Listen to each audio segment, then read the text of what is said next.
All right. Hello, everyone. This is take two.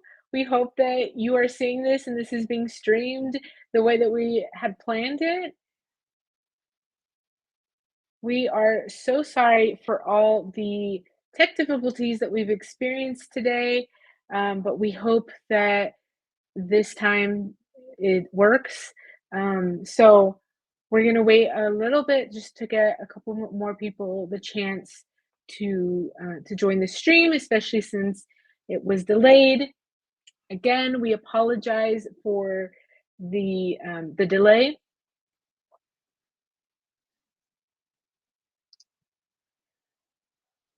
All right, so we're going to go ahead and get started. Hello and welcome to everyone who is joining us during this live stream, and then as well later on during the watching the recorded version of this. This is Chip's Q&A for the Lakeridge Circle Apartments. During this live stream, we will be sharing with you about our first apartment community in Magalia, California. After our brief presentation, we will open the floor to any questions you may have about the future apartment community.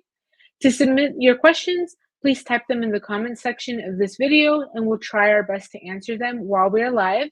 If you're watching this video later after we've recorded it, please, you're welcome to type the questions into the comment section and we'll respond as soon as we can. Just might take a little longer, but we will get back to you on and your question.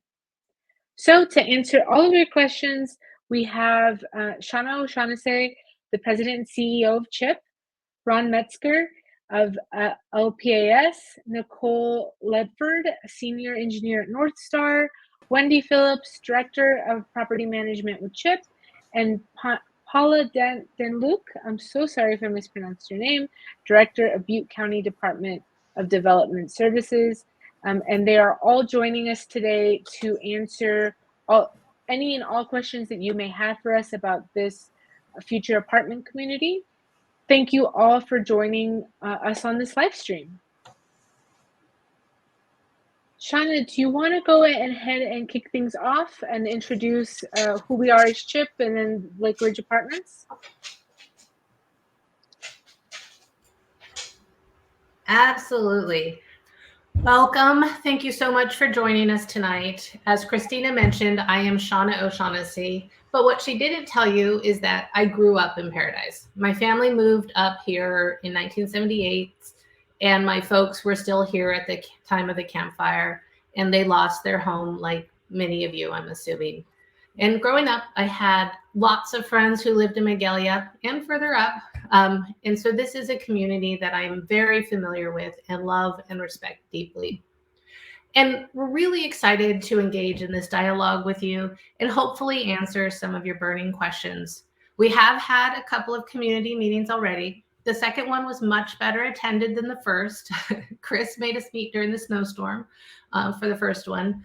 And we've also been monitoring social media. It has given us a sense of some of the questions that people have, but we wanted to make sure that you all had a chance to ask us directly. One of the burning questions seems to be, why Magalia? And I really hope to be able to answer that question tonight. I also hope to correct some misinformation we're seeing and some misconceptions we've heard. It truly is our desire and intention for these apartments to be an asset for the community. But first, a little bit about CHIP. So CHIP, we are a local affordable housing developer. We were founded 50 years ago. Super excited to be celebrating that anniversary this month. And what we do is we build affordable housing. We've built over 2,000 home ownership homes, single family homes, through our self-help housing program. And what this is we help people build their own homes. So really giving people support to build their own homes. And then we have our multifamily rental housing development department, and we've built about 850 rental units, and we manage just under 1,000. So 20 communities altogether, and the 7 counties that we serve. Most of our properties are here in Butte County, including Paradise Community Village just down the hill. And then we also are in Shasta, Tehama, Glen, Yuba, Sutter, Colusa counties. But we're really here to talk about Lakeridge Circle. So to answer the question, why Magalia, I want to start back with a little bit of context. Next slide, please. This is not something that I need to remind anyone who lived through the Camp Fire just how absolutely devastating that fire was. And there were a lot of housing units that were destroyed in Paradise and the county.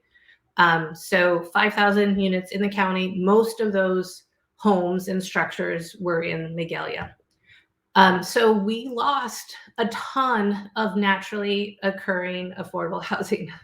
My friends that stayed here after high school, they bought their first home for $64,000. That was absolutely unheard of in 2018 and is absolutely unfathomable now in 2023. And then in the wake of the fire, vacancy rates in the surrounding communities plummeted, and we've just been in a housing crisis ever since. Next slide, please. So every 10 years, there is this thing called the Regional Housing Needs Allocation.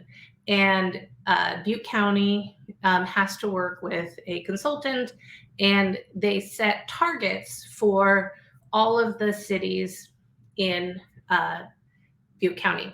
So you can see that the vast majority of housing targets are in the town of Paradise and unincorporated Butte County, to basically account for the loss of housing. They're not hitting the same numbers of units that were lost, but these are projections based on demographics and population growth, anticipated population growth, economic growth, all of those things. So there is this responsibility that these communities have to enable housing to be built in these income categories. And I'll talk a little bit about what very low and low income are in the next few slides. Thanks. So some of the questions that we've seen have been centered around who is going to live in affordable housing. And we manage affordable housing projects, so we know who lives in affordable housing. By industry definition, affordable housing is housing that is affordable to people earning less than 80% of area median income. My next slide is going to translate 80% of area median income into real numbers that make sense, but that's the official definition. And so most affordable housing developments target individuals or families between 30 and 60% AMI. If it is a development that is servicing people experiencing homelessness, then it would be 30 or below. That's kind of that income range. And most of our tenants work in low-wage jobs or on a fixed income. They're retired and they live off of their Social Security or on disability. Next slide, please. So this is the slide I promised. As you can see, 80% is actually very decent. It's what a lot of people earn in this community. And so we have folks, PCV has incomes up to 60% AMI. We're targeting 30 to 50% at Lakeridge. But I'll show you on the next slide kind of the people who work in the jobs that are at the, PCV. I was told PCV is Paradise Community Village. It is our apartment community in Paradise that burned in the fire that we rebuilt, 36 units. So the next slide will kind of show this. So every year there's this report that comes out and basically looks at stats in how much a person has to earn to be able to live in a market rate apartment. And this slide's a little small, but in Butte County, you have to earn $22.63 in order to be able to afford a market rate 2-bedroom apartment. Not everyone who's working in this community earns $22.63. And in the zip code 95969, it's even a little bit higher than that, closer to $23 an hour. And so there is a need to intentionally build housing that people who are working and earning less than $23 an hour can have access to decent quality housing. Next slide, please. So this slide is a little bit old. I did look at the 2023 slide, but it didn't have the graph, but it didn't have the pretty red and green, which is really dramatic. And basically, this shows the type of incomes and jobs that people work in who qualify for affordable housing. So you have artists, you have teachers' aides, you have home health aides, you have CNAs, you have clerks at grocery stores, you have retail clerks, you have your baristas, you have all kinds of folks, people who work in nail salons, people who cut your hair, farming, fishing, and forestry, which is, a huge industry. Folks that work in these jobs cannot afford market rate apartments anymore in our community. Next slide, please. So populations that we serve, we have lots of seniors in our communities, both in our family and our targeted properties that are just for seniors. We have families, we have people with disabilities. We have seen lots of disaster survivors come through our rental housing. And then there are some folks who just struggle a little bit to find housing, and we're able to provide them with a little extra support. Next slide. So why build affordable housing in Magalia? It's because it is needed. Housing development is essential to the Ridge's recovery and growth. Being able to bring back more of the stores and the population, you need people to shop there. And our folks have incomes, and they are shopping in the communities where they live. And as you all know, if you've tried to rebuild your home or have successfully rebuilt your home, the cost to rebuild is so high, and it is really absolutely impossible to replace the single family rentals that used to be there with the cost of housing now. Small landlords are not rebuilding their homes that they used to rent out because it just doesn't make sense financially for them. And then Magalia had a significant low-income population prior to the Camp Fire. It's just they weren't living in a house that was labeled affordable, so people didn't necessarily know. The folks that will live in our apartment complex are the people who are already your neighbors or were your neighbors prior to the fire. And as we mentioned, a lot of housing in Magalia was affordable before the fire. People chose to live in Magalia for lots of reasons, because it was beautiful, because it was a small, close-knit community, but also because it was much more affordable than communities in the surrounding area. And then since the fire, because of the escalating cost and the lack of housing, and there not being a place for people to go that they can afford, there are many families and retirees who have not been able to return, and they want to. They want to live in the community where they lived before and they loved. And then demand is extremely high. Using the example again of Paradise Community Village, we had 250 applications in just 2 weeks. And there is almost no inventory available for housing either in Paradise or Magalia. And there is a strong desire for people who want to be here and live here. All right, so the star of the show tonight, Lakeridge Circle Apartments. We'll talk a little bit about that. So we're transitioning now. So what does Chip think about before we decide to move into a community? For me and for Chip, the driving need is basically the loss of housing in the Camp Fire, but we also really strive to be good neighbors. We want to build complexes and buildings that enhance the community. We want to listen to input and incorporate ideas. That's why we've had multiple community meetings, multiple opportunities for people to provide feedback. We want to support community goals, and we really want to help bring back residents. It is possible for us to do a Camp Fire preference, and those folks who are survivors would get first dibs on the units.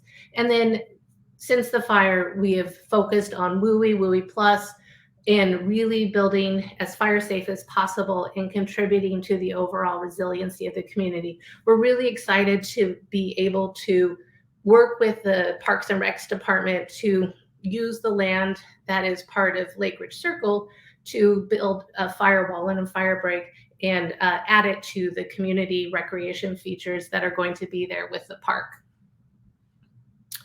Next slide.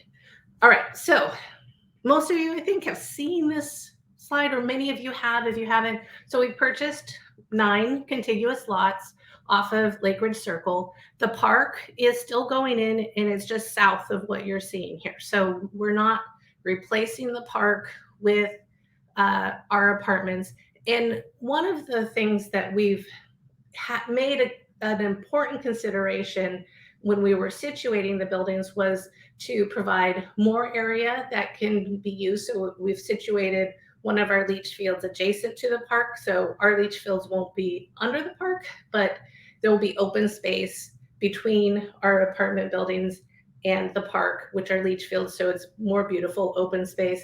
And then also providing space, hopefully, for future development that fits the community rich, not development that we would be doing, but that for-profit entities or other community organizations to be able to basically access and use our space to make sure that that happens.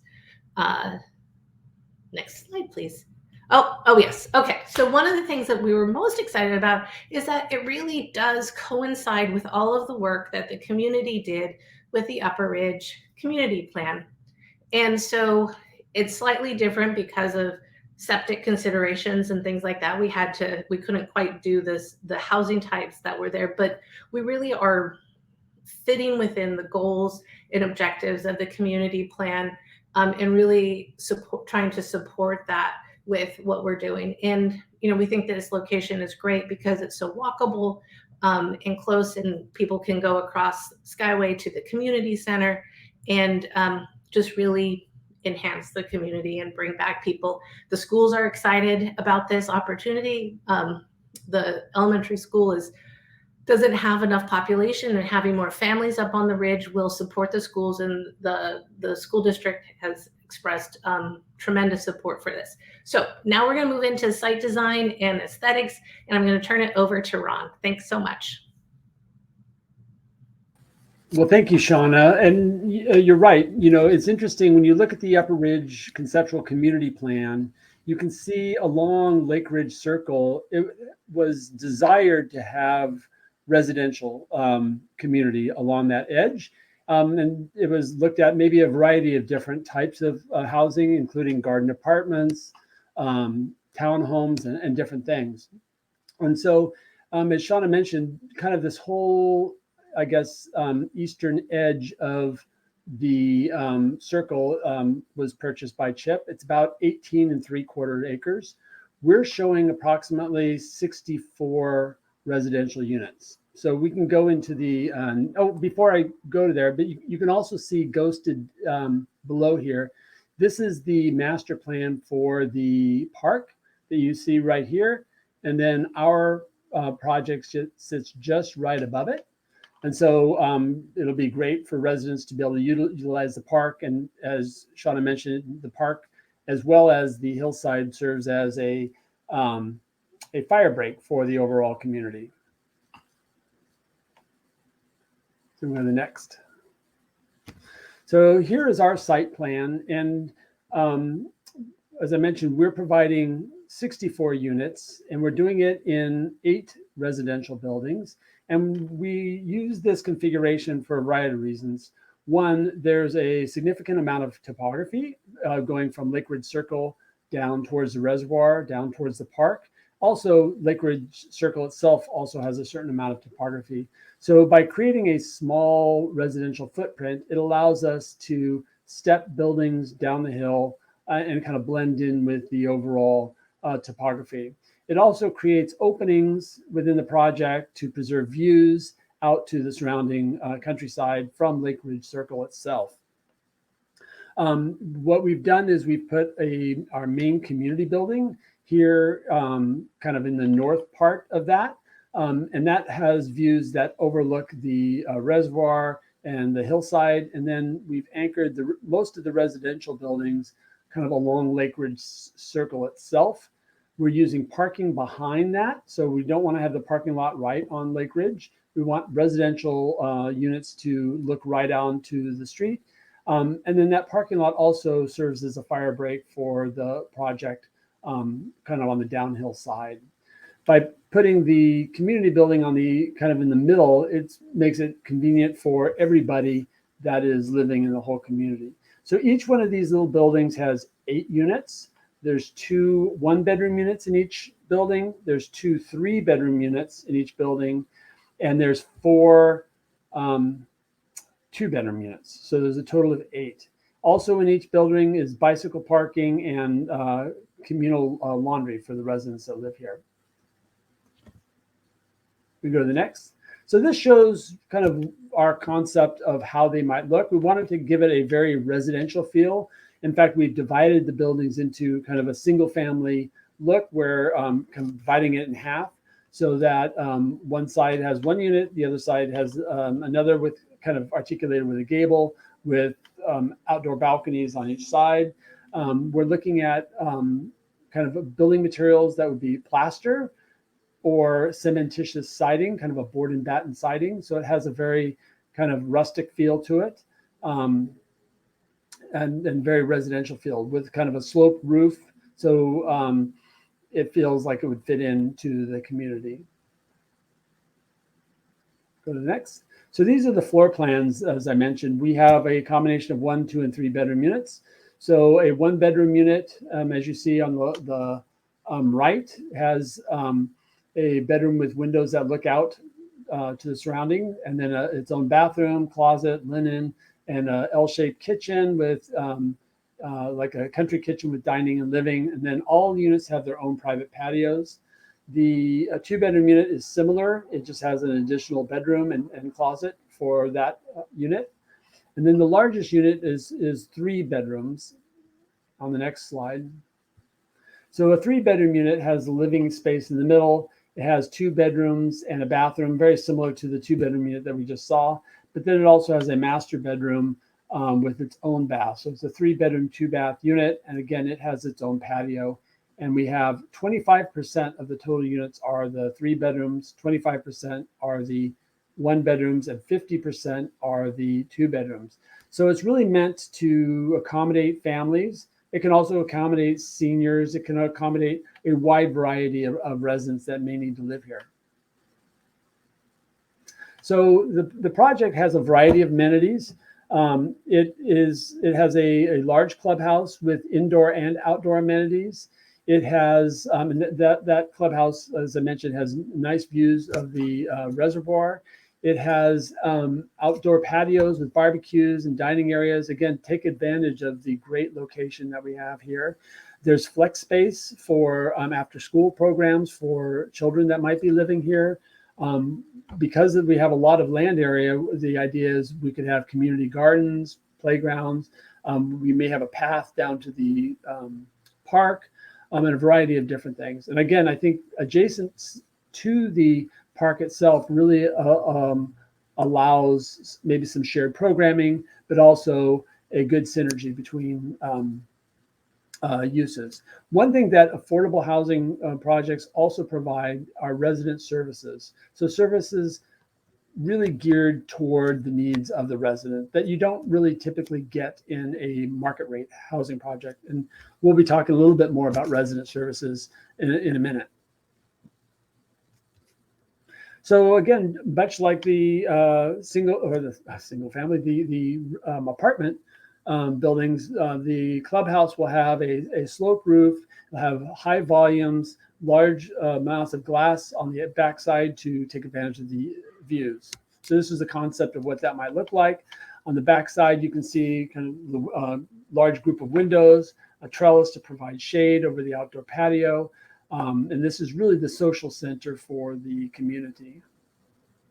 And a plan of what that might look like when you come into a lobby space. There's office for leasing, there's meeting space, there's resident services offices, there's restrooms, obviously. We also have room for mail, parcels. And then the big area in the back is our big social clubhouse. And we have a space that can be rented out for events, for homework, for different kinds of programs that might occur in this building. And I think Shauna is going to go over the actual timeline that we're looking at to get this completed. Thanks, Ron. So we are really still very much at the beginning phase. It takes a long time to pull together a project like this. And so last year and this year, we've been working on the site plan, county permits, environmental reviews, engineering, community outreach, which is this, and funding applications. And so we're looking forward to our funding applications happening next year in 2024. And if we are successful with those funding applications, we would start construction in 2025 with lease up end of 2026. And so to some of the questions where, like, how do you get on the wait list? We'll definitely, like, you can follow us on social media and we'll definitely post when those wait lists are opened. So long timeline, we're at the very front edge of this, and that's why we're doing community outreach at this moment. All right, next, property management. So one of the best things about having a CHIP property is that we do invest in property management. We pride ourselves on owning well-maintained, well-managed properties. We work with local jurisdictions to ensure that our properties are well integrated into the community, and we work with neighbors to ensure harmonious relationships. And all tenants are required to abide by house rules. I am seeing comments about, like, oh, this is going to increase crime, and that's the entire point of all of the slides that I showed, that is a misconception about the properties and communities that we build. And if we have a bad actor who does move in, we enforce our rules and will evict if they are not following them, or if there's criminal activity. So that is our property management, and we are very hands-on. There's an on-site resident manager who lives there, and then we have maintenance on the property every single day. Next slide. So to Ron's point, we also provide resident services, and these are different from the classes that people will be able to participate in at the community center or at the rec. So there's after-school programs, there's crafts for the kids, there's community get-togethers around Thanksgiving, and all of those kind of building community. And so having that community builds a sense of community responsibility and understanding of each other. So it is something that is a community value that we invest in. I think this is my last slide, and we are ready to tackle some questions. Yes, thank you, Shauna, and thank you for everyone who has been commenting. We are not ignoring you. We were waiting till this portion of the evening to be able to address all of the comments and questions, so we will be going through them now. So let's get started. I'm going to go in chronological order, so please be patient and as I work through all of the comments. So Tammy first asked, first zoning is CC, why not build SFR on the established 90 burned lots that is already zoned residential? Secondly, 10 over 60-year-olds died in the Camp Fire with zero infrastructure, i.e. escape routes. How can you ethically move forward on this plan? So I can't speak to other developers' decision, or do we want to take down the slide? So we can't control where people are building single family rentals or single family lots. And there's a lot of factors going into why private developers do or don't decide, or private landlords do or don't decide. Like I mentioned, the cost of construction is so high that it is not financially feasible for a lot of former property owners to rebuild, either for rentals or home ownership. The number of units that we are bringing back are so much lower than what was there prior to the fire. We are not going to significantly impact the evacuation routes. And as you know, the town has, while Magalia has two, one up, one down, the town has improved. So once you get into Paradise, there are much more options of how to get out of the community. As I mentioned, my parents went through the fire, and they also experienced the trauma of evacuation and driving through fire and all of that. And so making sure that we have a safe community is incredibly important to us. And we work very closely with Fire Safe Council and the fire department and the local community on making sure that people have emergency plans, their go bags, they're ready to go, and that no one gets left behind. I'm gonna jump ahead to some of the fire break, fire safety. So green watered grass is a fire break. So if we are maintaining a leach field that's green, that will be a fire break. But the hillside, yes, fire travels up, but we will keep it cleared and safe, and that is a fire break. And as you know, might know, PRPD is looking at what does it mean to have a buffer zone and a green zone around the community to create those fire breaks. And we're hoping that the land, some of the land that we have can be part of that. And kind of to go along with this comment, Tammy would like to add that CHIP does have single family rentals.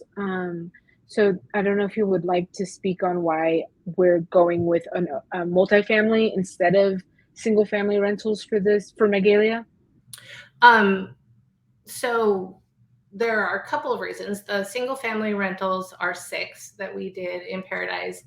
And I do believe that single family rentals are absolutely an important type of housing stock, and that we wanted to be part of the solution of bringing them back. I think people should have a diversity of choices in the housing options that they have, but they are not cost effective or timely. And so, really being able to address the housing need and crisis, being able to build more housing. There's no way we could get 64 units on this property or a similar property with single family rentals.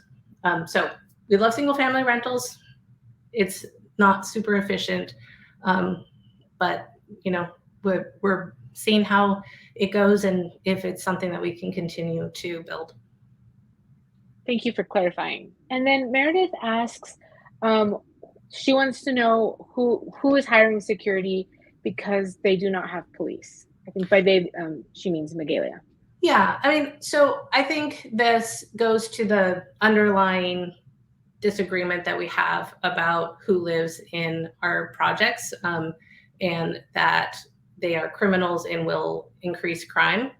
But if there is issue for security, we do sometimes hire private security. So at Paradise Community Village, there were people who would come on the property who weren't our residents. And we also had an incident where a former partner of one of the residents was threatening. So we provided private security for the community. We also work very closely with the police departments. At Paradise Community Village, the resident manager has regular meetings. They come out, have safety talks with folks. So, that is, just basically a kind of a different perspective on the need that will be created in the community. And when we did we went through the entitlement process, there was an assessment of whether or not the impact that this community would have on services. And basically the assessment that was done through the environmental review. So it looks at police, fire, and they all have a chance to comment on the plan. And they did not feel that what we were proposing would strain their capacity. Christine, do we want to bring kind of everyone into the meeting? Because there are some questions where I think people might be able to chime in a little bit more. Absolutely. I've gone ahead and added everyone in. So thanks. If anyone wants to add to the question, please do. I am getting bored of hearing my own voice. So So if no one wants to add to that answer, which is addressing security, we will go ahead and move on to the next question. Is there any kind of any additional comments to that about that question? I will add to just Shauna's comment about why not single family and all of that. You know, we look at the size of the property, there is a significant amount of open space that is being preserved, and you know the overall, like most of the time we do housing everywhere, and most of the projects we're doing are like 20 to 25 units to the acre. You know, those are, if you were to go to an apartment, you would probably see something like that. This property, we're looking at less than 3.5 units per acre, which is less than you would typically see in a single family subdivision. So the overall impact that we're providing is much like you would in a single family subdivision. We are just maintaining a significant amount of the land as open space all around the project. So it kind of gives you a sense of the overall scale of the project. Absolutely, yes. It is a very spacious kind of open area. So unlike what we may imagine apartments to be, there will be a lot of open space, as we have seen in the slide with the site map. And then the next question is more of a comment, but Cynthia comments that this belongs in Oroville or Chico, and then Meredith added to that, or Marysville. Is there any comments on or thoughts on those statements? I mean, I totally respect your opinion and your right to your opinion. I will share that there are other folks who are desperate to have this type of housing or access to this type of housing in Magalia. And then, thank you, Shauna. And then there's another concern about, Kim adds to her concern saying that, what about water safety and septic system above the reservoir? And this is why Nicole is here. This was something that was very, very important to us. And Nicole is our engineer. And then the county also had very strict requirements for this. So I'll let Nicole speak to this. Hello. Yes, so we've worked with Butte County Department of Environmental Health closely on this site. We tested where the best soil was for a septic system, and so that it would percolate into the ground and not be anything that would come out on the slope or anything like that. So we did find the best areas that were available on the site. There are two septic systems being proposed, one kind of at the north end and one at the south end. Both of these are before the slope occurs. They're on the flattest portions of the project site. And that is to also maintain that ability for the effluent to perk into the ground and not damage any of the nearby waterways.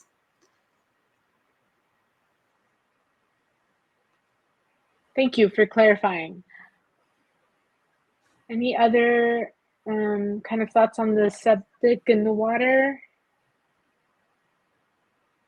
I just want to add, Paula is here from the county, but this is not a county project. She is only here to respond to questions that are in the purview of the county and all of that. So this is not a county project. It is a CHIP project, but a lot of our approvals and controls are provided by the county. And so should there be a question that arises about that, that is why Paula's here. So I just wanted to kind of, we have the project team here, except for Paula. So I just wanted to clarify that. Thanks. Thank you. Yes, thank you for clarifying. And yeah, as CHIP, as a nonprofit, we've been operating in for 50 years in this in our service areas. So we do genuinely care about the community and our concerns. So I know there has been some feeling of frustrations in the comments and on socials with the assumption that we won't hear anyone out or we don't care what your opinions are. And we as a nonprofit and we're all local, we all care about the community, and so this is part of the reason why this is our third meeting about this subject, because we do want to make sure that everyone is heard. And so now moving on to the next question. It's more of a statement. Sonja, which I hope I'm pronouncing your name correctly. It asks or states that the location is not good for Magalia. Could you or anyone address kind of this feeling of the specific lot location? Because I know there's a lot of concerns about why this specific lot in Magalia. Yeah, I mean, one of the reasons we chose this particular site was multifold. So we wanted to look at multifamily housing rentals because of the economies of scale that you're able to achieve and just the need that we knew we were addressing. But to be able to do that, you have to have enough land in the county in Magalia for septic. So the constraints of a single owner with enough land that's flat to be able to accommodate the buildings and the septic was a primary criteria. When this area was identified in the Upper Ridge Community Plan as kind of a target area for housing, including affordable housing, we were really excited. And so we were able to secure the land and do feel that it is in line with the plan that was put forward by the community with lots and lots of community meetings. But septic and a single owner of enough land were the number one driving factors. Thank you. And then just to kind of to add or to the previous statement, Cynthia wants to just states that we're willing to listen, but we're going to do whatever we want anyways. Can you explain kind of what the process is for as far as timeline and next steps for this project, in addressing that comment? Yeah. So our desire to listen is absolutely sincere. You are correct that we may choose to move forward with this project, that what we share with you doesn't change your mind. But we are listening to a lot of different voices and a lot of different inputs, and we want to make it the best project possible. So, thinking about sight lines and views and evacuation routes and all of those things are very important to us. And, we hear your concerns about management and making sure that all of that is happening. And it is something that we hear, and we make sure that we accommodate and integrate into the plan. So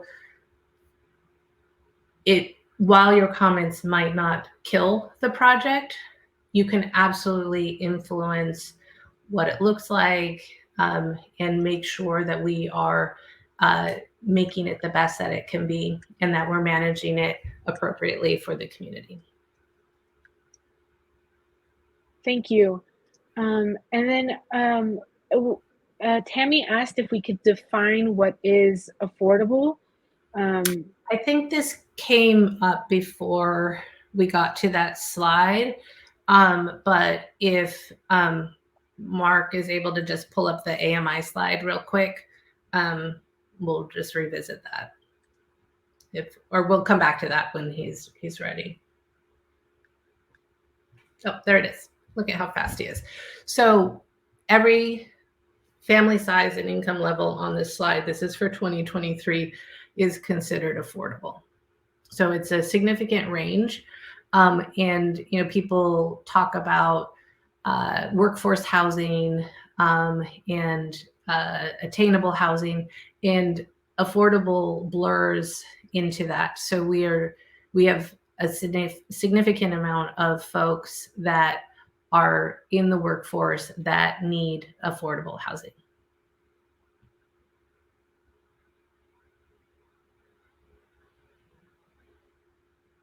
Thank you for clarifying that. And then I know, Wendy, you may have mentioned that the AMI from 2020 has just come out, or 2022, sorry. So it's actually a bit higher now. Is that correct? Yes, just those limits were up until May. So the limits are a bit higher now just because they tend to go up a little bit each year. But I mean, it gives an idea of the income ranges, definitely. Thanks, Thank you. Wendy. I thought I'd pulled the newest ones, but I guess I'm That's few more okay. behind. It's a lot to keep track of. But they do go up every year, you know, based on inflation, cost of living. If there are, you know, it's based on averages. So they do typically go up every year. Thank you. And then, oh, sorry, I lost the question I was gonna. So Kim asks, what is CHIP's oversight with regards to property management of the target demographic? Wendy? Yeah, so I can answer that generally. So Shauna mentioned that we do have a resident manager that lives at every one of our properties, and a lot of times they have families, and so they live there with their kids and their families. So they're definitely invested in it being a safe community also. They are on site 24/7. We have an emergency call line that tenants can call for any after hours emergencies. So essentially we're there, and we have the maintenance staff that comes on site every day to address any maintenance issues. We have landscaping vendors that come in to care for the property. And then we also partner really closely with resident services. So if there are issues, you know, with people not following rules and they can benefit from resident services, we do try to intervene that way to support people. But you know, if they're not able to follow the rules, then we do proceed with, you know, evicting households if necessary, if they don't follow. But for the most part, we have very low percentage of evictions each year, and for the most part, our communities are safe. We do sometimes contract with private security, as Shauna mentioned, when there are incidents that come up. Where we feel like we might need a little extra presence for a time being. We have private security that drives through or that we can contact, you know, if we ever feel like we need it. But those are more infrequent type of situations. And generally we are successful with our on-site management staff and, you know, the supervisors and the rest of our department that support them. Thank you. And then another resident service question, or sorry, property management question is, how and when do disabled and displaced campfire residents apply? I know that's still a little bit away, but if you could give some insight to that. Yes. So as Shauna mentioned, when we rebuilt Paradise Community Village, we were able to get approval to do a preference for campfire survivors. So we can definitely look at that again. And then as well as at all of our properties, we have a certain number of units that are accessible to people with mobility disabilities. So all those things are taken into account when people apply. We prioritize those units for people that have the need for them. So basically the waiting list will probably open up sometime if everything goes according to that timeline, sometime in 2026, and that would be the time to apply. But we will definitely have information ongoing on our website as that date gets closer. And then we also do a lot of outreach to community organizations and the town and the counties and everywhere to just make sure we're getting the word out as far and wide as possible. Thank you, Wendy. I just wanted to mention, unfortunately, I'm not able to stay too long. I have to pick up my son. But I know Shauna knows a lot about our property management, so I'll stay on as long as I can, but I may have to cut out relatively soon. So. Thank you. And before you leave, is there anything you would like to clarify as far as the property management side of this future apartment community? I'll look through the comments, and if there's anything else that I feel like I can address or that's you know, important to address, I definitely will chime back in. Thank you. And yes, just if we don't get a chance to answer your questions or you happen to ask them after the live has ended, I will continue to monitor the comment section of this video, and we'll be reaching back to this team who will give me the appropriate answers, and I will relay that back to everyone. So if we don't happen to get the answer tonight, or you ask later on, we will continue to be answering everyone's questions. So just to clarify. So Cynthia comments that escape routes, water supply, law enforcement are three major reasons that Magalia can't accommodate more people. Not to mention, established residents were snowed in for 4 days before snowplows got to the cul-de-sacs. Public Works, she says that Public Works isn't even picking up dead animals off the road anymore. Can one of you address the statement as well as the concerns of adding population to Magalia? I think we've talked about law enforcement. I don't believe there are any issues with water supply, but actually I'd like, because these are mostly about county services. Paula, would you be able to chime in? No, I can't answer to other departments. I am only in development services, and those are services that other departments oversee. So I really can't discuss their response times and responses to that. But I will say that as part of the process for the entitlement for this project, that all of the various county departments did have opportunity to review, comment, and place conditions on the project. So those are things that were considered as part of that approval process. And one of the nice things about having a managed community is that we are able, should there be another snowstorm, I think I was chatting with folks because I remembered the last big snowstorm before that, it was before I graduated from high school, so I maybe won't mention the year, but I mean, there's typically many decades between snowstorms like the storms we had this year. But should there be snowstorms like that again, because we have on-site property management and support from maintenance, we're able to provide support for folks, making sure that they're adequately heated and have food and all of those things. So supporting people to shelter in place. Thank you for addressing that. And then Scarlett comments that this should not be considered in rural Magalia in high fire danger area with only 2-lane road over the dam. And there was also other comments about concerns of traffic over the dam specifically. So can you address the comment of both fire exits or fire safety, and then as well as the traffic over the dam? Yeah, so there are 2 ways out of Magalia. I mean, you can go north and up through Butte Meadows. So, and then so there are 2 ways, north and south, out of Magalia.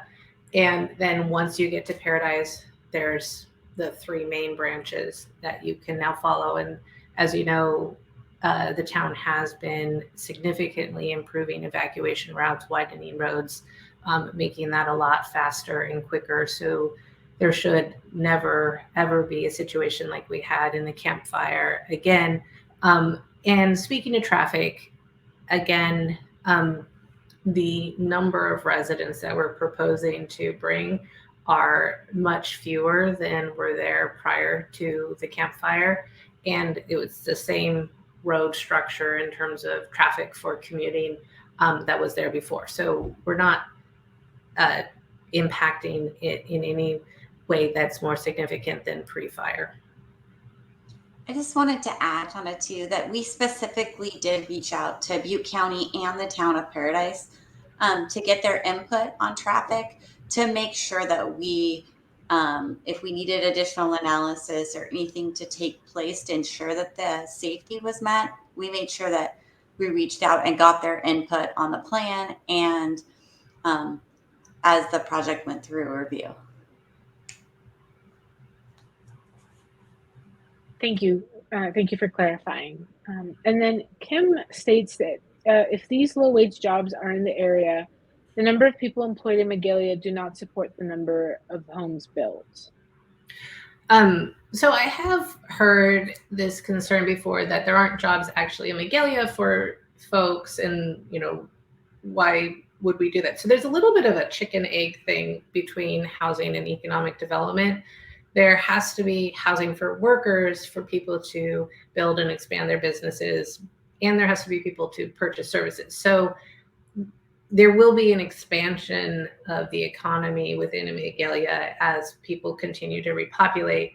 But prior to the fire, there were a ton of people who commuted out of Magalia to Chico, to Paradise, to other communities. So again, we're not changing the character of the community. I mean, it's 64 units and there will be individuals. So maybe 120 folks, including kids, maybe. So the amount of population impact is very low, and is a drop in the bucket compared to what was lost and what was there before. Thank you for clarifying. And then Cynthia and Kim wrote similar statements, so I'm going to say them both together.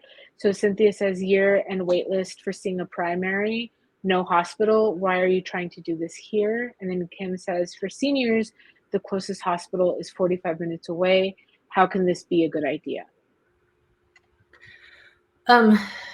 So there is, again, that chicken and egg thing. So as you know, prior to the fire, Paradise had a lot of healthcare services. There was, a significant retirement community and lots of healthcare services.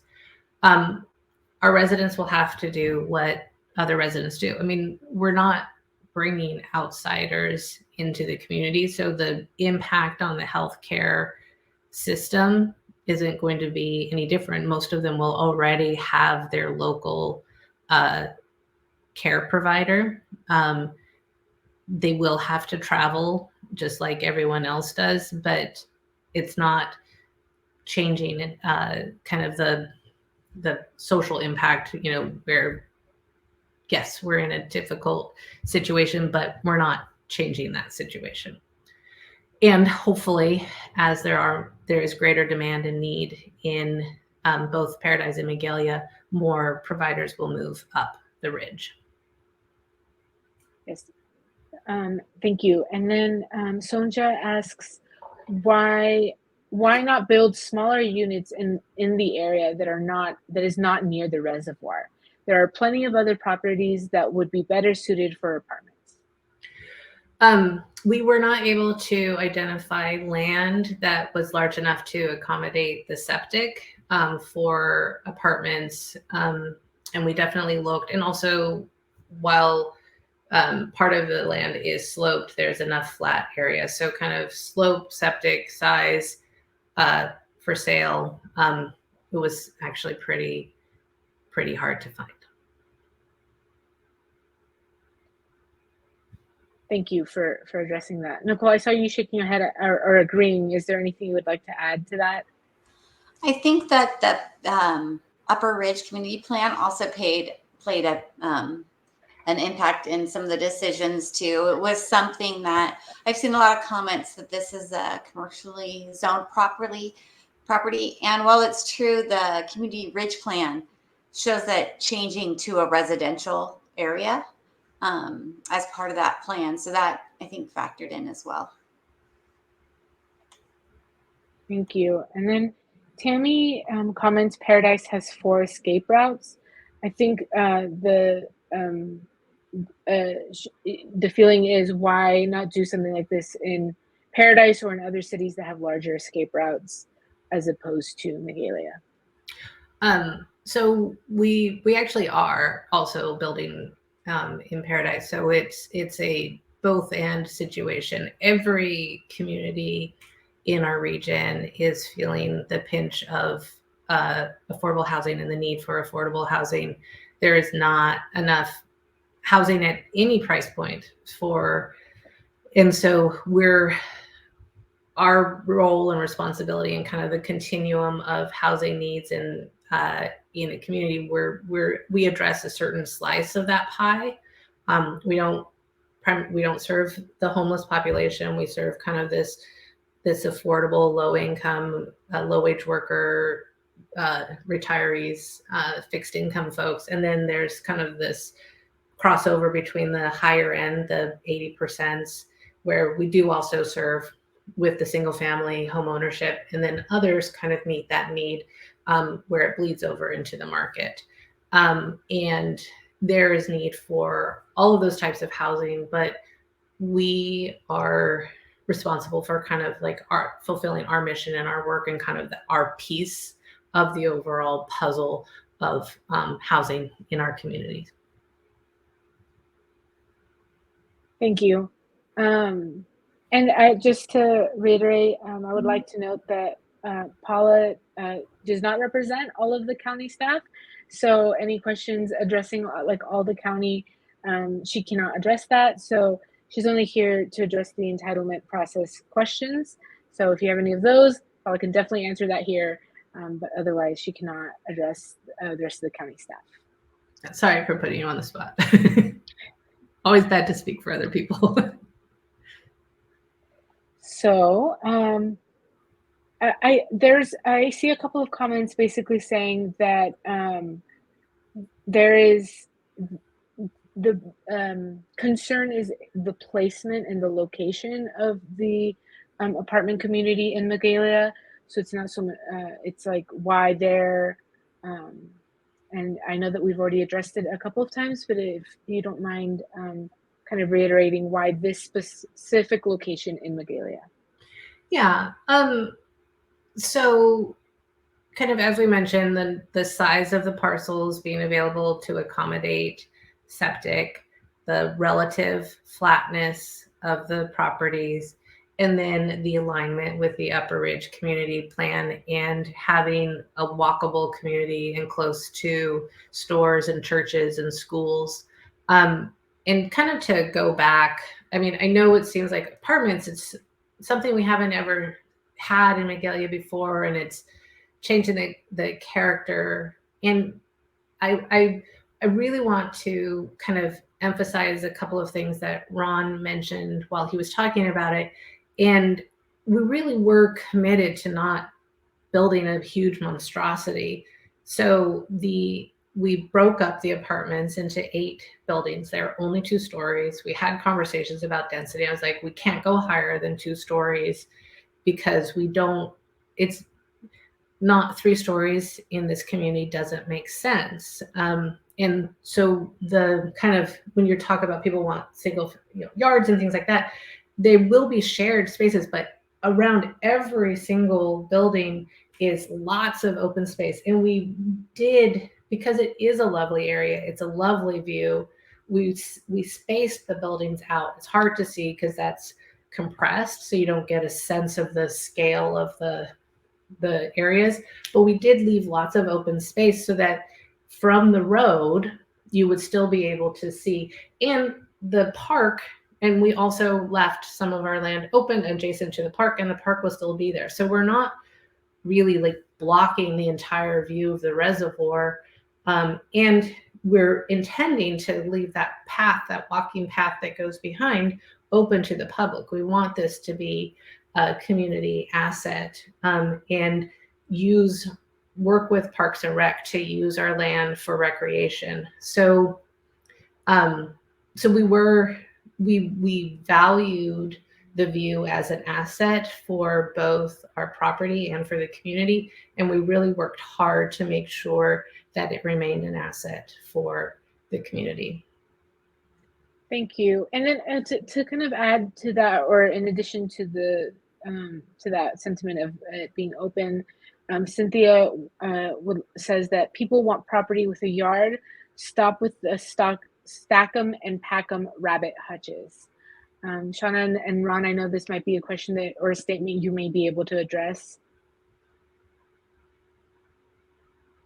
I think Ron did talk about it. So yes, they are apartment complexes, but they are spread out, they're spaced, they're rather large for apartments, and the overall density relative to the land is actually lower than a kind of single family subdivision. But I mean, part of that is because of the hill behind it. But we were very cognizant of density when we were siting it. So we needed to achieve density for both meeting the need, housing need, and also for kind of economies of scale. But we did it in a way that was kind of definitely aware of the environmental constraints and surroundings and all of those things. I don't know, Ron, if you want to.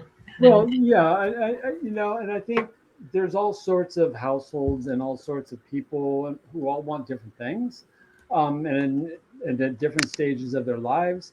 And so, we are providing private open space for every single unit.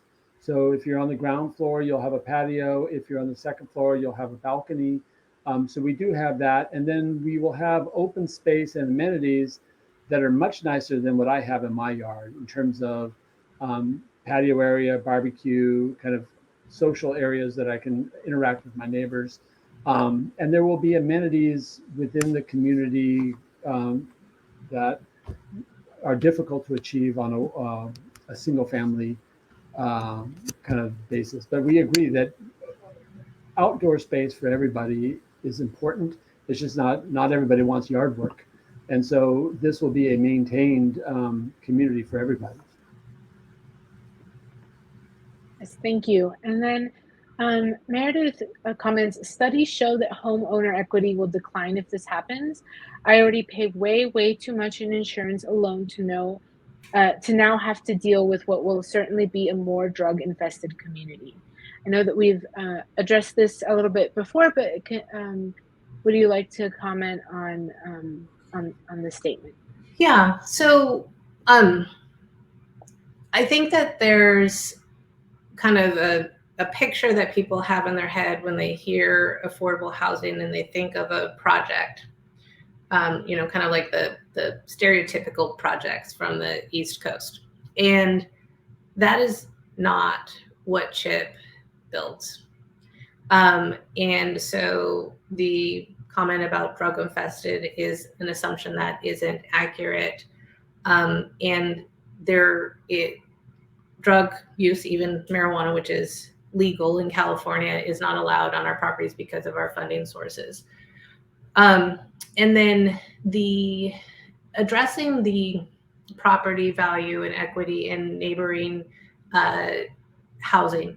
So this is something that comes up very commonly as an argument or a concern, but there are lots of studies that show that a quality, well-maintained apartment complex like what CHIP builds does not negatively impact community's equity or an individual homeowner's equity that is in the vicinity.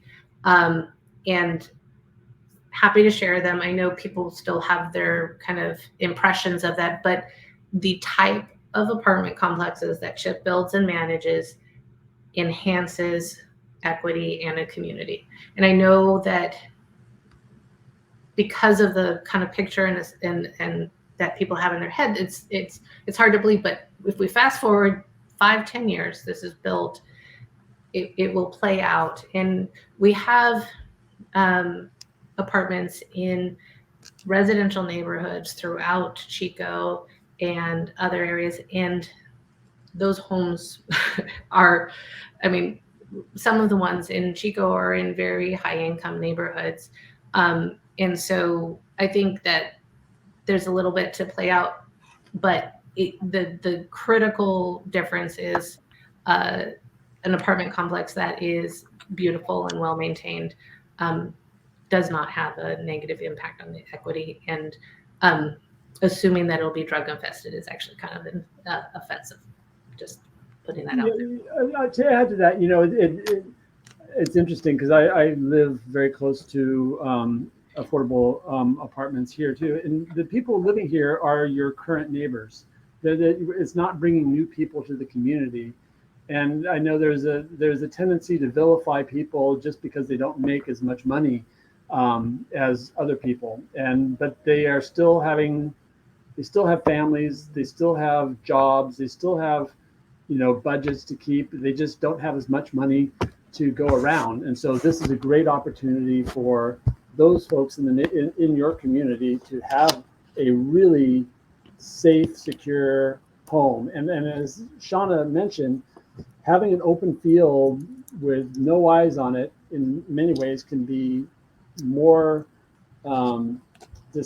I'll just say distracting, I guess, than a community that has eyes on it, that is well maintained, and it does tend to actually make the community safer and better. Thank you. Yes, I know that there have been actually recent studies that have disproved that the value of nearby property goes down when low-income houses or low-income apartments or houses get built. But in fact, it's the opposite. If there is any impact, it has been shown that recently that value actually goes up. So there are some recent studies that show that. Do you think, Christina, maybe you could post that on our social media for people to be able to link to? Absolutely. I will be posting those studies to our social media pages. So if you don't already follow us, please do, so that you can get updated when that goes out. And then, so Kim asks, what is the traffic study? One snowstorm or accident on the dam and we have a 4-hour traffic jam. The dam cannot be enlarged. I think I already addressed that. Yes, if you don't mind just addressing it one more time, because I know that there's some new people joining the live stream, so if you don't mind. Okay, I've talked about it a couple times. Yeah, the snowstorm is and will be an issue, and we can't control the weather, and I guess the number of people that we're proposing to bring back to the community is much fewer than what was there prior to the fire. And as Paula mentioned, all of the county departments had an opportunity to comment on the plan and the impacts that they thought that it might have on their departments, and to put any kind of requirements on the project as well. Thank you. And then I know that we're over time, so I'm going to try to speed through some of these comments. Cynthia says, use the money to build single family homes. Can you address a little bit the funding for this and how that kind of works? Yeah, so the funding that we're applying for is not available for single family homes. So there are pots of money that are only available for multifamily housing. So specifically CDBG-DR, Community Development Block Grant Disaster Recovery Program, they divvied up the CDBG-DR, and this is HUD guidelines state then created an action plan with feedback from the community for what it's worth. And so the money was divided up into homeowner rehab, so helping folks rebuild their homes that were burnt. So that was a chunk of money. And then a chunk of money went to multifamily housing. And so it has to be used for multifamily rental housing. And then there's a chunk of money for economic development and infrastructure that the county applies for based on priorities. So those are kind of and mitigation. So there's also a chunk of money kind of built into infrastructure for mitigation. So those are kind of the pots of money for CDBG-DR. So specifically to help communities recover after fire, and it's money that comes too late, but several years after the fire from HUD passed through the state. So that's kind of a good portion of the funding. And then the other portion of the funding that we're applying for is low-income housing tax credits. And this is the primary source of funding for affordable housing across the state. I'm not going to go into a primer on low-income housing tax credits. It's very complicated, but it can only be used for multifamily housing. So those are the two funding sources for that. There aren't a lot of funding sources for single-family rentals. We had a little exception, a tiny little carve-out in Paradise for the single-family rentals. We did not have that with the county allocation. There were separate allocations between Paradise and the county. Not the county's fault. And then the funding for single family home ownership is also complex, and septic is also an issue. I have seen some questions like, why aren't we building chip houses up there? And we are doing some chip houses in Paradise, but we had to go to a scattered site, and it is more costly for us to do the scattered site than build in the subdivisions like we normally do. So kind of putting together and layering the funding for any type of housing is very, very complicated. And there are rules around what can be used for what. And there were some other comments I saw on other posts about, why don't you use the money for infrastructure, clearing, or things like that? And we're only applying for funding that is only designated for affordable housing. It can't be reallocated for a different use. And it's not money that's in the county's control. Thank you for clarifying. And then we have a question that Cynthia asks, we were going to have a golf course. What happened to that? We were going to make this into a mini Lake Tahoe. I don't know if anyone can address those plans and what happened. I think someone mentioned in the next comment that there is a Frisbee golf course. I think it's economics. I mean, it depends. You have to have developers and demand and all of those things to kind of make things like that happen. I can't speak to kind of those challenges or changes. I can only speak to kind of what is our area of control. But there aren't other developers like competing for this land to build something else. I mean, there were no market rate developers in the area wanting to build a different type of housing or a different type of amenity. Thank you for clarifying. And then Meredith asks an insurance question, and there's been a couple, so I'm kind of going to combine. But Meredith states, I can't get insurance, so I have to pay an unaffordable amount to the California unfair, and that's quotations plan, plus a new wraparound policy. And there's been other questions about if we're getting insurance on this, how we're getting insurance, if we can address that. Yeah, so insurability is a part of our due diligence now. I mean, it wasn't something that was part of our due diligence process before the Camp Fire. We did run this by a few carriers last year, and it was insurable. I know things have changed, so we do need to do that again, but they may change again by the time we actually build. So I've been on this roller coaster with commercial insurance and residential insurance since the Camp Fire. You know, we've been increased 400%. We have, multiple different carriers covering our portfolio. It's different than the single family market. We looked at the FAIR plan. It doesn't have coverage that's high enough for us, and there aren't wraparound policies for commercial properties.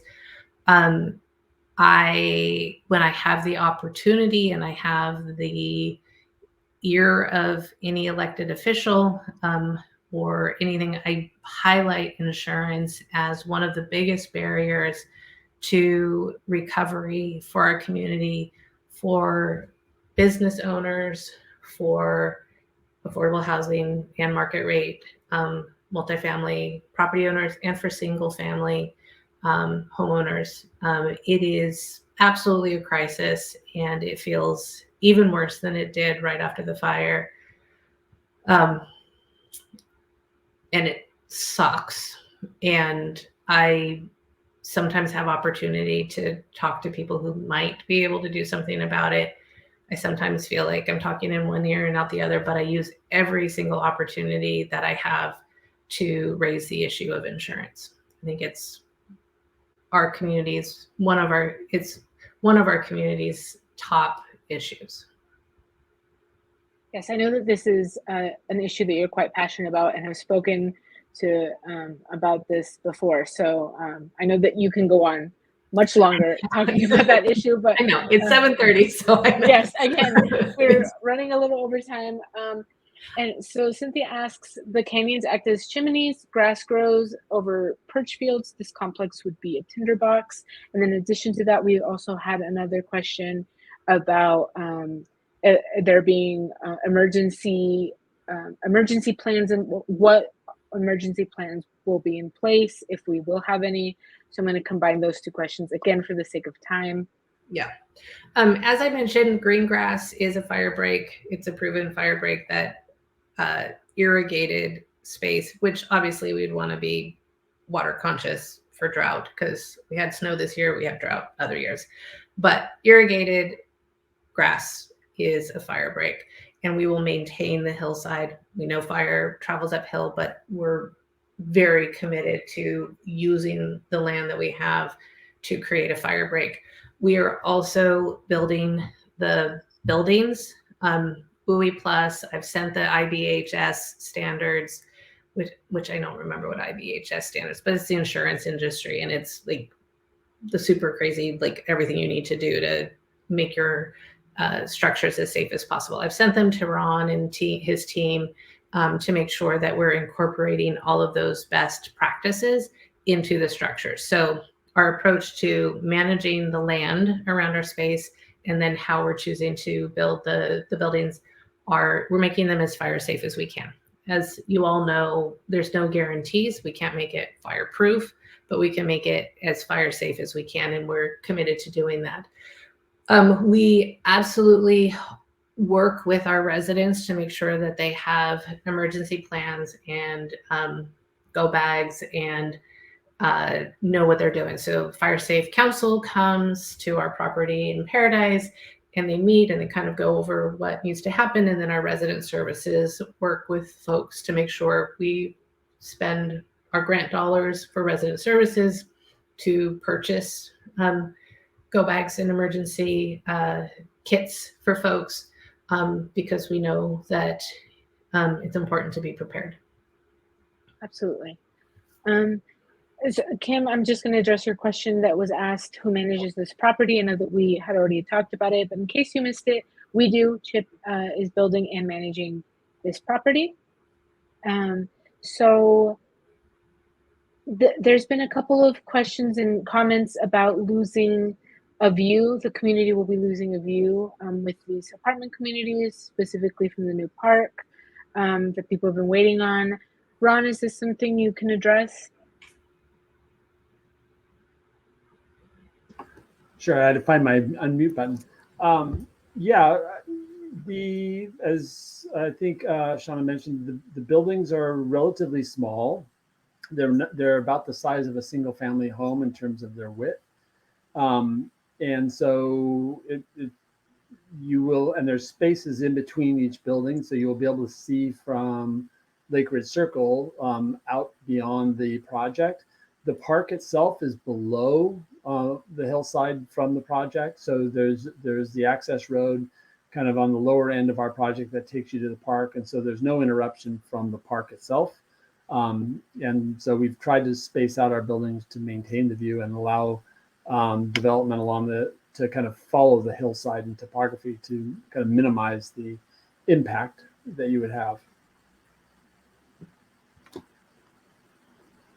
Thank you. And then, so Denise made a comment about these apartments would be a space for people who were displaced from the campfire to be able to to find a home. Shauna, can you address? I know that we did briefly mention this, but as far as like priority, will people who campfire survivors get priority for these apartments? Yeah, so what we do with the priority is we basically open the application period. And so with fair housing law, you kind of have to process applications in the order that they're received.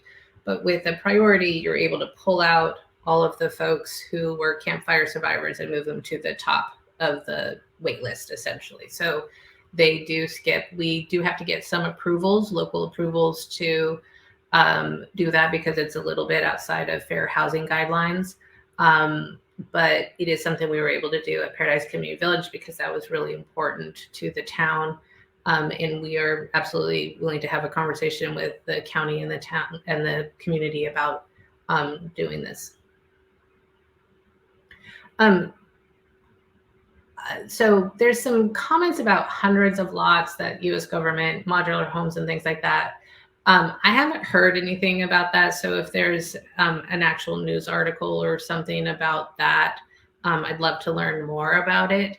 It's not something that I've heard about kind of being out and about in the community.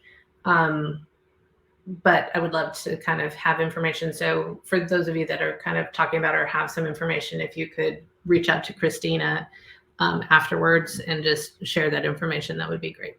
And I can't really speak. I'm going to copy Paula. I can't speak to other people's projects. So.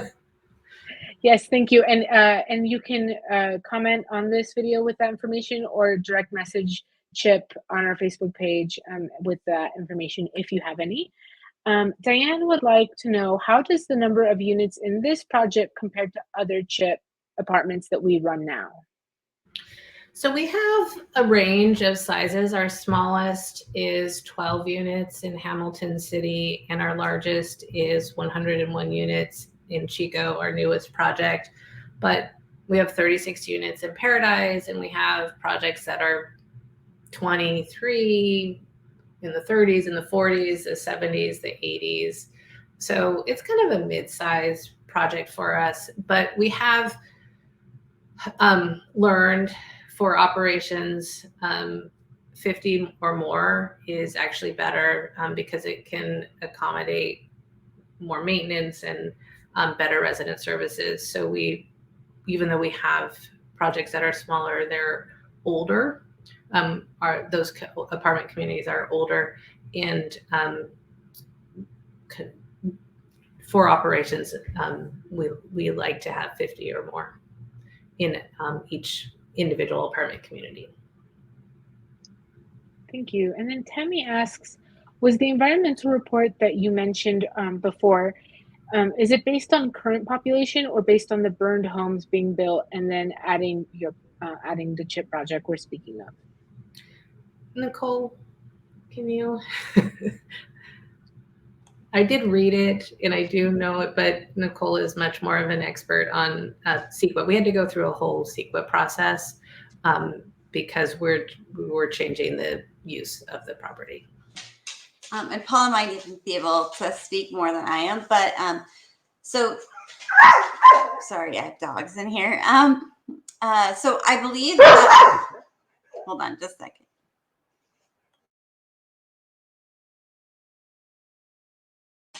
So I believe that the CEQA document itself that was prepared, that's the environmental document that was prepared. It utilized the County General Plan 2030 as its guideline. So that has a larger range of years than just current that it looks at when it looks at impacts to specific areas, including traffic. So that's what the CEQA document that was prepared was based on, as well as specific studies for our area. And the staff report and the CEQA itself also can be found on the county's website, I believe. So if you need to review that and take a look at exactly how it was prepared, it's publicly available.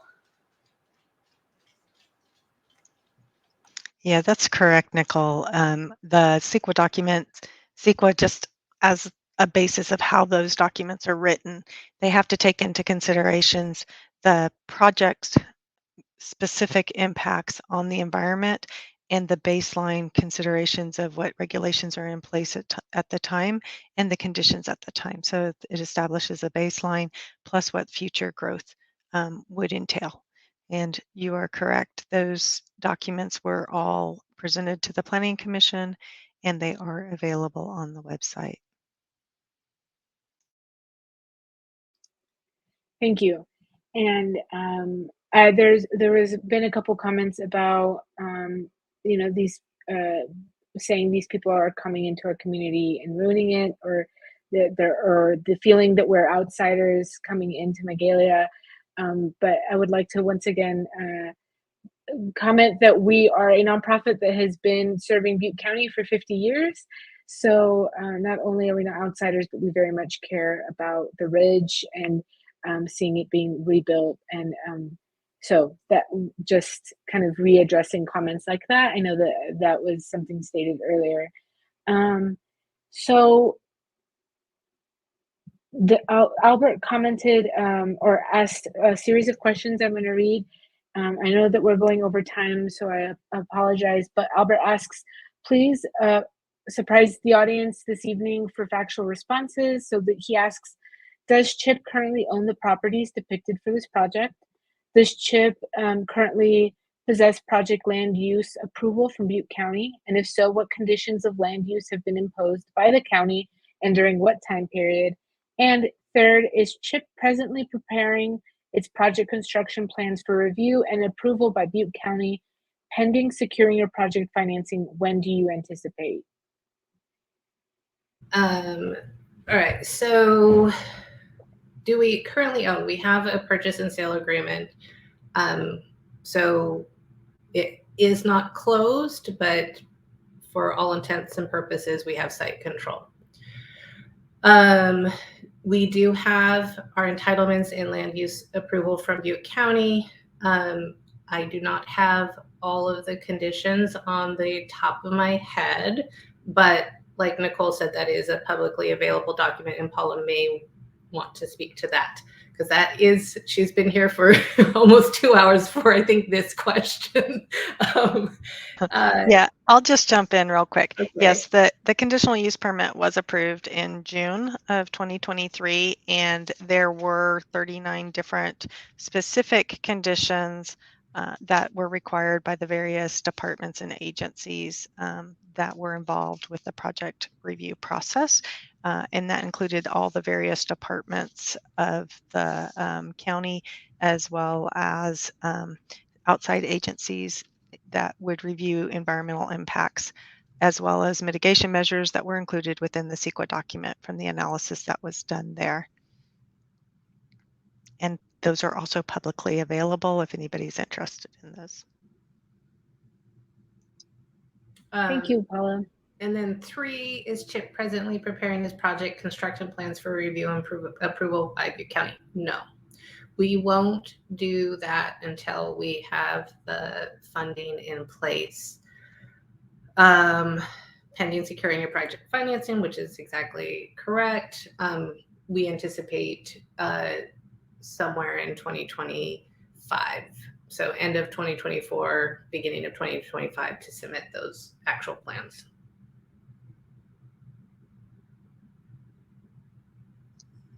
Thank you. And then there was a question about how do low income tenants afford private security? So just to, and I think this is in regards to what we were saying earlier, how there are moments where property management does contract private security when we feel like we just need a little bit of extra reinforcements. I know, Shauna, you can address this, but just to clarify, we pay for that. We do not charge the tenants. Correct. Thank you. And then, sorry, I lost my place in the questions.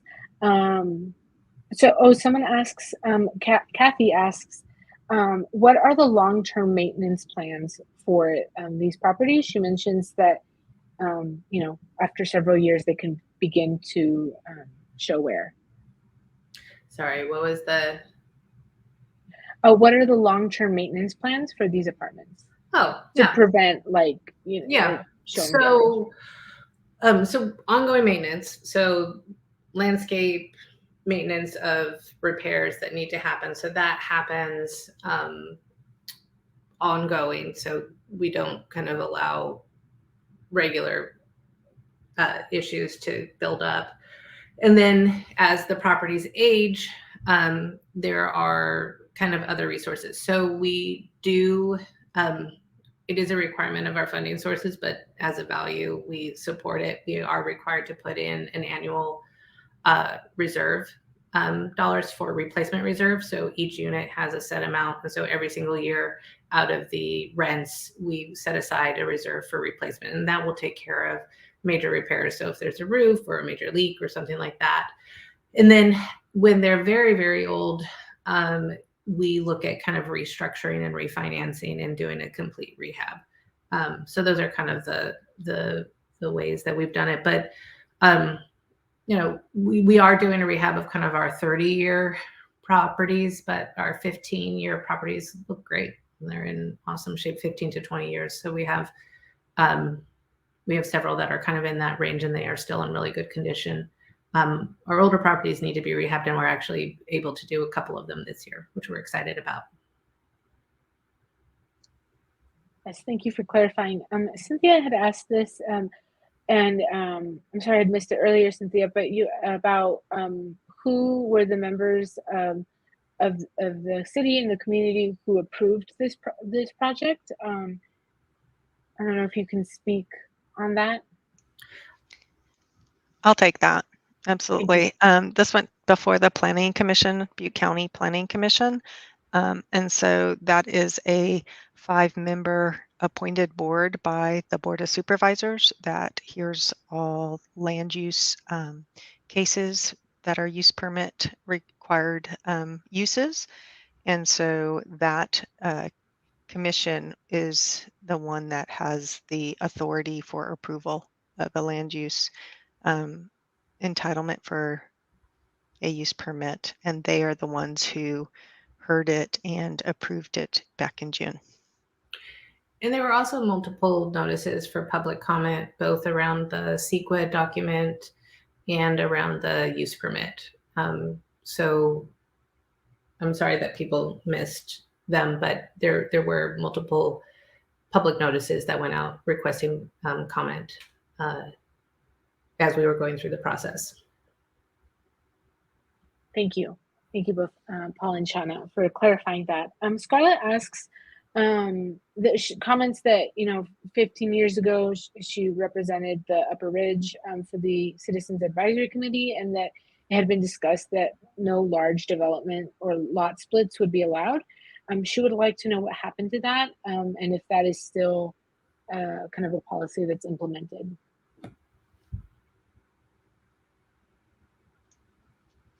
Yes, so we just finished doing an update to the general plan for the entire county, and we are continuing to update numerous plans across the county. We did the Upper Ridge Community Plan for this area.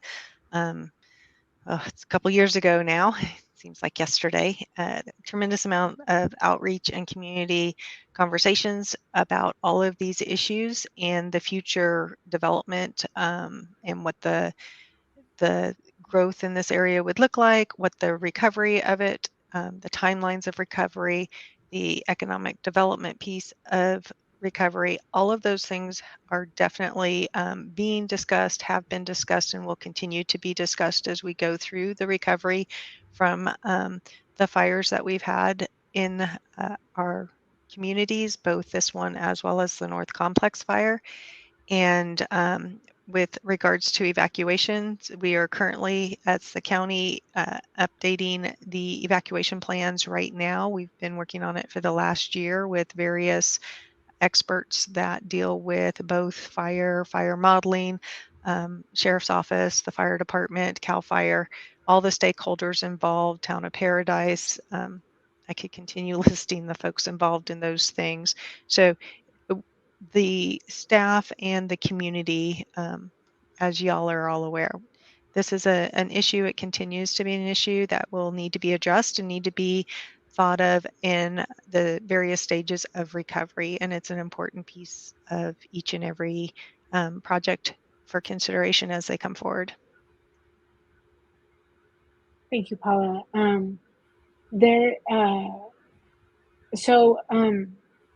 Sorry, I've lost again my place in the questions. So, Christina, I there are lots of questions, and I think we'll need to kind of go through and respond in writing. I think like 10 more minutes for folks. Not that we don't want to answer every question, and we will take the time to go through and respond to all of the questions. But I do want to kind of address some of the questions about accommodation for seniors away from kids and pets allowed and things like that. yes, please. And drought tolerant. I know I've talked about lawns. I'm not anticipating like huge fields of lawns. We are 100% committed to water-wise buildings. And so we wanted to use fire-resistant native plants where we can, and then strategically use watered lawns. And then the park is separate. There's our apartments, there's our land that we own that's open, and then the park. So there's kind of a whole space. And then in our kind of labeled family apartment communities, we do have a number of seniors that live in them. We don't necessarily segregate the seniors from the families, but I think that the property managers can kind of work with how units are assigned, especially at lease up, to try to make that as workable as possible. We technically do not allow pets in the properties, but with a reasonable accommodation or a kind of a doctor signature, a companion animal. That's what it is. It's not a reasonable accommodation. A companion animal with a note from a doctor. We do allow small animals with that doctor's note. So there was a few more. I don't know if, Christina, you want to pick a few of the ones that there are themes in the last 8 minutes. I'm going to jump to another one. The kind of question of, will this help bring more public transportation to our area? If there is more ridership, they'll run more bus routes. I mean, that's kind of how it works. It's the public transportation is based on demand and users and ridership. So hopefully we will be able to help bring back more public transportation. Thank you. And to group, I saw a couple of comments about the concerns that this would raise people's taxes, and that the taxes will be funding this, and kind of concerns about that. Do you mind commenting on that? I did see a couple of those. So I do not control taxes. I have no say on how much we're taxed and or where our tax dollars go. There is this is at the kind of federal level. So the kind of tax levels and kind of the allocation of tax dollars is a federal decision. However, I will say we pay a lot in impact fees to improve schools, roads, fire. What do all of our impact fees? And we're going to improve the sidewalk, gutters. So I also saw some notes about infrastructure. And so we are responsible for the infrastructure related to our project, and we pay fees to support public services. I don't know if Paula or Nicole, you want to elaborate on kind of what the impact fees go to. You hit all the major ones in that. One thing I would just to add for clarity, when people talk about taxes, a lot of times they're referring to their property tax. And here in California, because of Prop 13, it is a locked-in percentage point of your purchase price of your property. So the unlike other states where your property taxes go up on a annual basis, sometimes based on elected officials' vote to raise taxes. In California, it does not happen like that. So unless you have a triggering event where you do an addition or something like that, your property taxes that you have paid are based on your purchase price when you purchased your property. And so someone building something next door, such as this, is not going to impact your property tax amount because it doesn't have anything to do with your purchase price. And actually related to that, no, none of the funding sources for this project are pulled from property taxes.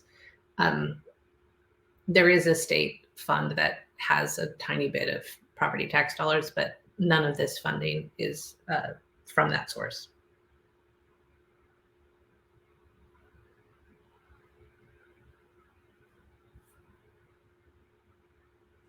Sorry, I had been muted. I know that we're getting ready to wrap up, so I will be going through all the comment sections in the next couple days and writing answers that we didn't get to. I don't know if anyone has seen any comments that they would like to address before we hop off.